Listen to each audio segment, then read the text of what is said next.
Halo Sahmania, hari ini kita akan membahas satu perusahaan lagi yang di-request oleh teman-teman kita. Nama perusahaan ini adalah Oscar Mitra Sukses Sejahtera Tbk. Ada nama Oscar bukan berarti mereka bergerak di bidang hiburan, tapi bukan hanya sekedar hiburan. Mereka menyediakan sebuah benda yang menjadi bagian daripada rumah kita, yakni ada furniture dari meja, dari kursi, lemari, bahkan pot bunga. Mereka bergerak di bidang itu. So, langsung aja kita bahas perusahaan satu ini dengan kode emiten OLIV atau kita panggil aja Olive. Namanya ini memang sedikit unik ya, karena kalau dari nama panjangnya Oscar, kita pikir piara Oscar yang bergerak di bidang media, tapi ternyata bukan. Kalau dari kode emitennya Olive, itu kita pikir dia bergerak di bidang minyak nabati, olive oil, tapi ternyata juga bukan. Dan ketika ditelusuri lebih lanjut, mereka bergerak di bidang furniture. Langsung aja kita lihat beritanya terlebih dahulu. Kalau dari beritanya sih kebanyakan berita tentang IPO-nya. Yang pas IPO, harga IPO-nya Rp100, tapi sekarang harga sahamnya berapa teman-teman? Harganya Rp25, udah turun banget, sekitar 75% daripada harga IPO-nya. Diskon banget. Pas mumpung lagi diskon, apakah menarik?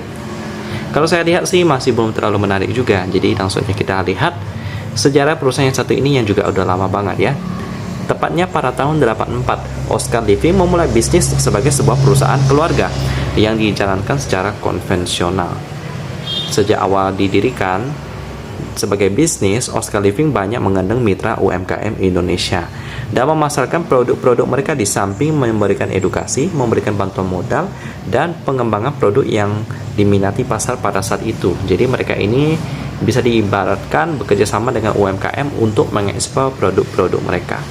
Terus tumbuh menjadi sebuah perusahaan berbadan hukum dengan nama PT Oscar Mitra Sukses Sejahtera yang mulai beroperasi di tahun 2015 dan terus berkembang dan meluaskan usahanya dengan membuka pusat-pusat logistik baru di berbagai wilayah guna mendekatkan diri dengan para pelanggan dengan mengusung tagline belanja furniture jadi mudah. Seiring dengan waktu dan berkembangnya perusahaan mengembangkan penjualan berbasis online pada tahun 2009 sebagai salah satu pionir atau pelopor dan menjadi yang terdepan hingga saat ini telah melayani tidak kurang dari 1,5 juta pelanggan di seluruh Indonesia. Ya, Oscar Living juga terpilih sebagai penjual lintas wilayah cross border Asia Tenggara dan melebarkan sayapnya pada pasar Malaysia, Filipina, Singapura, Thailand, Vietnam, dan Hong Kong. Jadi udah pasti ya, kalau bergerak di bidang furniture ini kan, kalau udah besar banget seperti ini, udah IPO, maka biasanya mereka bermain di pasar ekspor juga. Karena potensi pasar di pasar ekspor lebih besar, mereka juga bisa markup harganya biar lebih untung di sana ya. Untuk sorotan produknya di beberapa diantaranya ini seperti kursi ini ya, kursi kantor juga ada, hiasan rumah juga ada, meja juga ada, sofa dan lain-lain. Kita sudah melihatnya sekilas. Lalu selanjutnya juga ada mitra UMKM juga di sini ya. Nah, kita bisa lihat di sini banyak sekali pengrajin yang produknya dibantu jual oleh Olive ini. Jadi kalau kita lihat pasar ekspor ya, pasar ekspor pada saat terjadi pandemi ini lumayan terdampak cukup parah sih.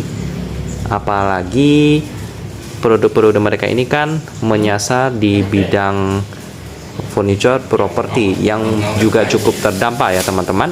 So untuk prospeknya sekarang sih saya bisa dibilang standar-standar aja. Jadi kita sekarang lihat bagaimanakah laporan keuangannya ya, dimana harganya sudah diskon 75% daripada harga IPO-nya. Kita lihat dari pemegang sahamnya terlebih dahulu. Porsi masyarakatnya sih 21% sih aman. Lalu ada Hendro Jack memegang 71%. Beritanya sih oke-oke aja. Jadi kita langsung masuk ke laporan laba ruginya yang baru update sampai kuartal ketiga, kuartal kedua malahan di 2022. Nama perusahaannya Olive. Kita coba lihat 2022 kuartal kedua. Kita download dulu di sebelah sini. Lalu kita bandingkan dengan ETI bisnis punya. Ini anak-anak perusahaannya ya. Ada anak 1000 pulau yang bergerak di bidang perdagangan ecara furniture. Lalu ada juga Archipelago, Katulistiwa, Persada. Juga lumayan sama juga. mereka memegang hampir 100% perusahaan tersebut ya. Asetnya bisa kita lihat di sini 400-an juta, total 1M lah kira-kira. Oke, selanjutnya kita lihat untuk mata uang pelaporannya dalam bentuk rupiah pembulatan satuan. Jadi kita tidak perlu kali-kali lagi. Laba rugi untuk entitas induk itu sebesar 531 juta rupiah. Dengan PER 44 kali, ini udah mahal sih. PBP-nya memang masih murah, cuma 0,8 kali. Meskipun harga sahamnya sudah diskon cukup banyak, tapi ternyata PBP-nya cuma 0,8 ya. Ya, setidaknya nggak di atas 1 kali sih. Untuk liquidity-nya juga bagus, debt equity ratio-nya cuma 10%, itu berarti ekuitasnya gede banget. Untuk current ratio-nya juga bagus, aset lancanya cukup banyak. Kita coba cek. Aset lancar 51 miliar, liabilitas jangka pendek gimana ya? Kita coba lihat.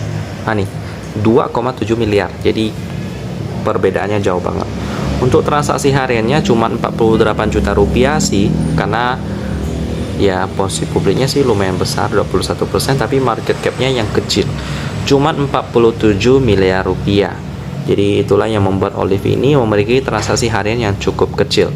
Tapi kalau ditanya apakah Olive ini layak untuk diinvestasikan, bagi saya sih PER-nya sih masih cukup mahal ya, 44 kali.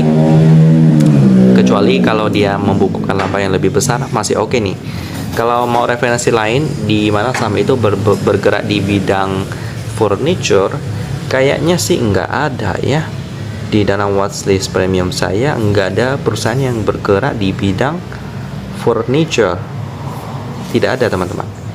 Jadi ya silakan dipilih-pilih aja, sektornya berbeda, yang penting cuan. Jadi gitu aja pembahasan tentang Olive, perusahaan furniture yang membantu UMKM memasarkan produknya. Saya tutup dan kita ketemu lagi di video selanjutnya.